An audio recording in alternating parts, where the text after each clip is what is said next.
respetada tutora, mi nombre es Dora Alvaro Pero Ortiz y haré un breve resumen sobre el desarrollo del aprendizaje y la inteligencia. En esta imagen podemos observar las áreas involucradas en el proceso de la inteligencia. Tenemos el lóbulo frontal, tenemos el lóbulo parietal, tenemos dura, tenemos el lóbulo occipital, tenemos las áreas sensoriales del lenguaje de Wernicke, tenemos el cerebelo, tenemos los lóbulos temporales, tenemos el área premotora, el área motora del lenguaje de Broca, entre otras áreas.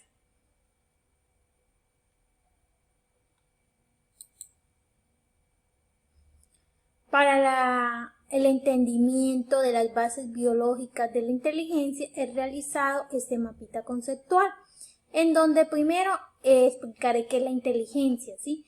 Entonces, según Daniel Goleman, en su célebre libro Emotional Intelligence, publicado el 20 de enero de 1995, establece la inteligencia emocional como la capacidad para reconocer sentimientos propios y ajenos y la habilidad para entenderlos.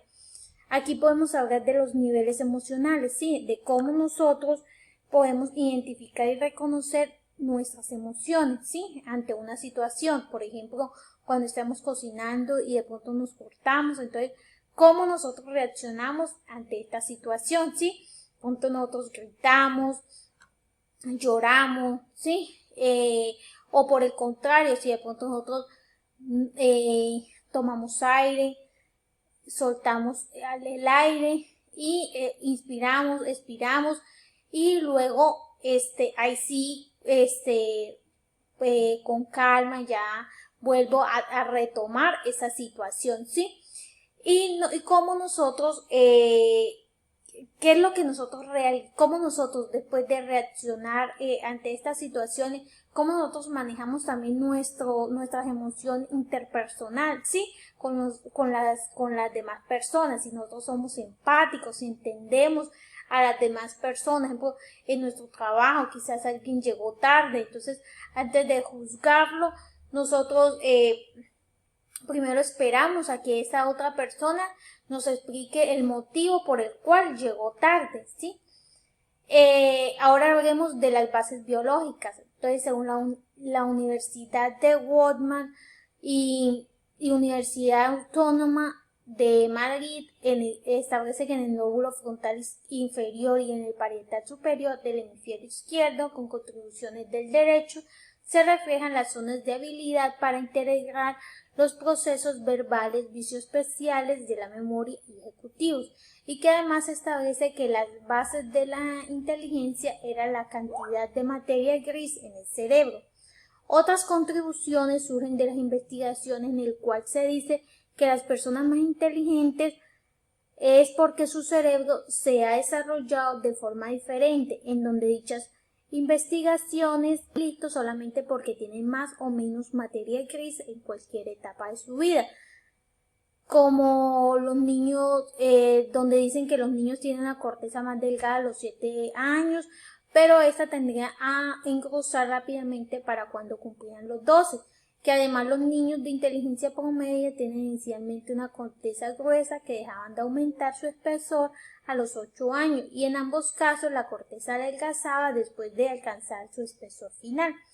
Este periodo de engrosamiento es más entendido durante los primeros años de vida y podría dar al cerebro más tiempo para desarrollar una red de circuitos cerebrales de pensamiento de alto nivel, que posteriormente el rápido adelgazamiento de la corteza podría deberse a que las conexiones neuronales no se marchitaban. Por lo tanto, el coeficiente intelectual estaba relacionado con la dinámica de maduración de la corteza cerebral. Según Ayrer y Hunt en el 2004, nos habla de unas regiones relacionadas, donde dice que la inteligencia en general está ubicada en toda parte del cerebro y que era un centro que está ubicado en un centro de inteligencia, el cual eran los lóbulos frontales. Tenemos contribuciones como la del doctor Luciano Bausauri, quien establece que no se debe asumir que la masa de la corteza es el único factor que influye en la inteligencia y el entrenamiento, que el entrenamiento precoz también tiene mucho que ver con el desarrollo del cerebro.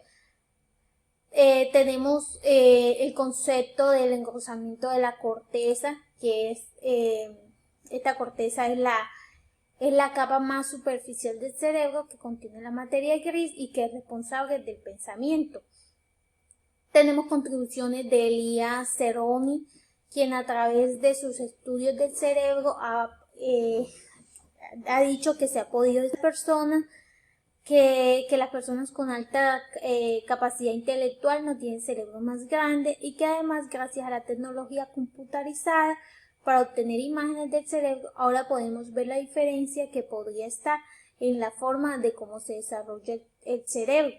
Un ejemplo de eso puede ser la resonancia magnética o los TACs, que hoy en día nos permiten mirar si la persona presenta algún traumatismo, ¿sí?, en la parte cerebral. Otra contribución pues es la del doctor Luciano Bausuri, otra contribución de él, quien establece que el grupo de la corteza probablemente puede indicar un mayor número de neuronas, pero que en la corteza también hay una serie de tejidos que no tienen potencial de entrenamiento.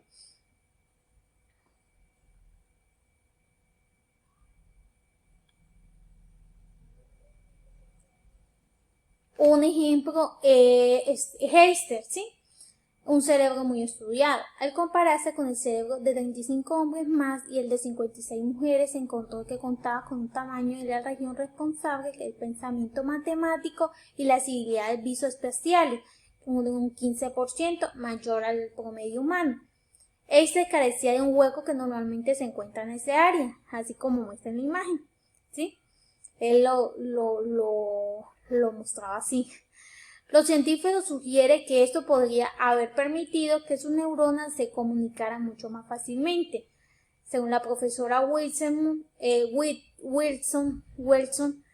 decía que esta anatomía era algo inusual del cerebro y que podía explicar por qué Eister pensaba de la manera como lo hacía.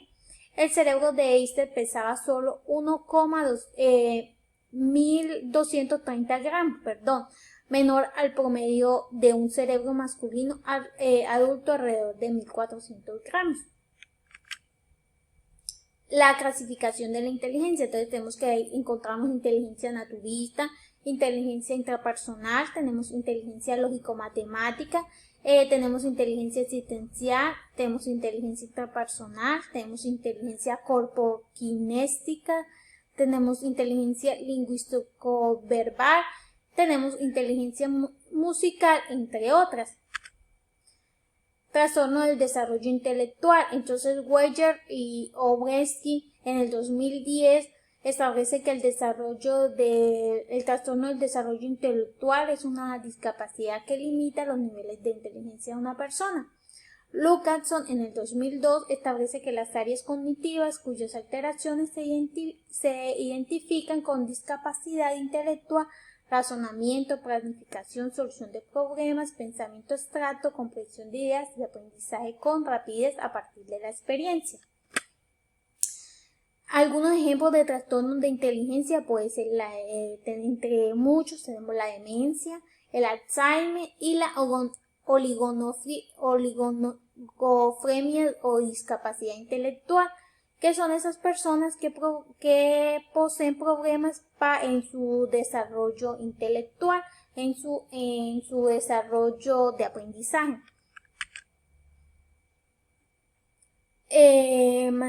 Existen 5 causas del trastorno del desarrollo intelectual, entre las cuales tenemos la prenatal genética, que la cual es dada por anormalidades cromosómicas en el momento de la concepción, entre los que se encuentran el síndrome de Down, el síndrome del X frágil, el síndrome del Klinefelter y el síndrome del túnel.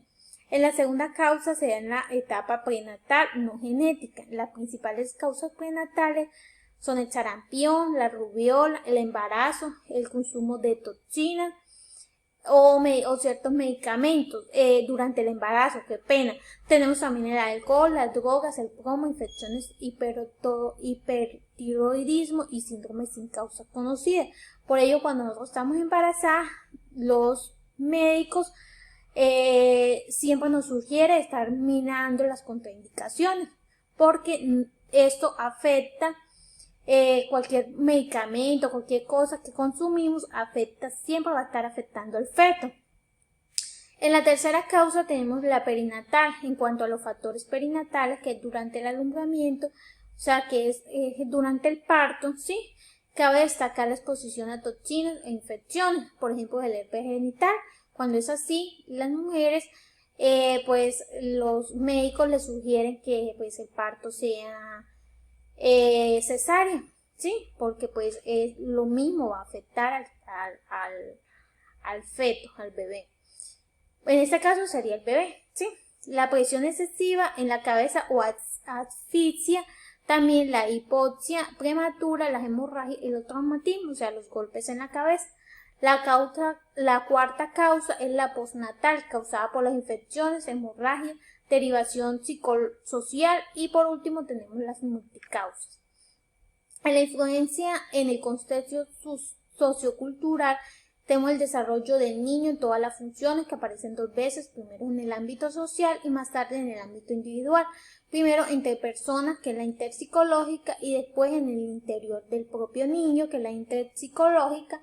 Esto puede aplicarse igualmente a la atención voluntaria, a la memoria lógica y a las formaciones de concepto, todas las funciones superiores que se originan como relaciones entre los seres humanos. Vygotsky también propone que las funciones cognitivas surgen ya inicialmente en el plano sociopúblico o intersubjetivo, para desarrollarse después principalmente a través de la particular interacción del individuo con su medio sociocultural, es decir, se trata de un proceso de construcción social del desarrollo cognitivo que se manifiesta más bien como una progresiva individualización.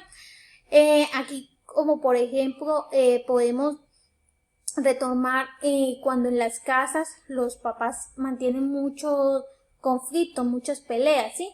Y el niño pues está captando esto y esto lo lleva al colegio, ¿sí? Son niños que son agresivos, son niños que tienen problemas de aprendizaje, o sea, que son muy distraídos, que no mantienen concentración, que no se pueden concentrar. Son niños con problemas de comportamiento, también agresivos. Son niños que también pueden tener problemas emocionales, o sea, niños que mantienen con nerviosismo, ¿sí? Se asustan con nada. Entonces todo esto afecta al niño, y esto pues también él lo va a percibir y lo va a expresar también en su medio. Ahora, ¿qué es el aprendizaje? Es el proceso a través del cual se adquiere habilidades, conocimientos, conductas y valores como resultado del estudio, de la experiencia, de la instrucción, del razonamiento y la observación. También realicé un mapita conceptual para poder abordar estas bases, en el cual pues primero, para entenderla debemos irnos a lo biológico, ¿sí? Tomando como base nuestro sistema nervioso, en donde su principal célula son las neuronas. También encontramos el encéfalo, en el cual es una red de millones de neuronas que se interrelacionan en sistemas, y que a su vez nos permiten elaborar diferentes formas de ver el mundo y de percibirlo. El primer paso para poderlo comprender es el comprender la mente, es descubrir cómo llega a organizarse y a comunicarse estas neuronas. Estas conexiones neuronales permiten facilitar el funcionamiento del cerebro y las funciones cognitivas, las cuales, gracias a ellas, se producen procesos tales como la atención, la motivación, la memoria y el lenguaje. También se transmiten señales nerviosas en el cerebro que viajan desde la periferia. En las neuronas también se producen señales nerviosas que viajan desde la periferia hacia el cerebro, y que luego se van a los músculos. También tenemos trastornos del aprendizaje de tipo dislexia, disfasia, discalculia, displasias, la disfemia, entre otras.